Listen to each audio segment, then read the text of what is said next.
I've gone from outside fire pits to cinder block outside to a half-cut barrel outside with a tarp to inside, and then this is my second inside rig.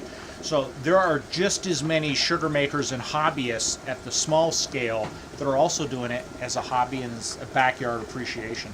Being able to taste something that we made ourselves or someone made from nature, to say this was a tradition, other farmers have done it, looks like it could be interesting and it can't be that hard. The first time I remember doing it was actually we were up in Alberg and we had about 30 buckets and collected for 3 or 4 days and then spent all day Saturday boiling, and then around midnight Saturday night ended up with a quart of this very, very dark stuff that we were almost too tired to try to taste, but we enjoyed it. And it was a long process on a flat pan outside on an old barbecue pit with cinder blocks. You've got to have that tradition, you've got to have that sense of originality.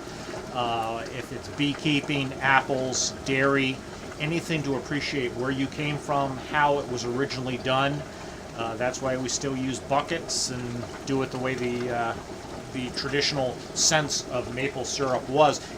Having that patina or that richness of original equipment, original smells and aromas, to me, is just as much a value and a factor of making it as the final product. You know, the product is rich and it's sweet, but the fact that if the product has with it attached the complexity and the value of the process, the product is even better. I want to know where it came from. I want to know how it was made. I want to know what went into it. And every time I take a bite, I'm also appreciating all the time, labor, effort that went into it, because unless it's got a heart or a soul and you can put an equated value to how much time and effort went into it, that triples the value in my book. And that's the problem with so many things of rural lifestyle or living in an area, that until someone gets there and they appreciate it, they don't understand the value of it.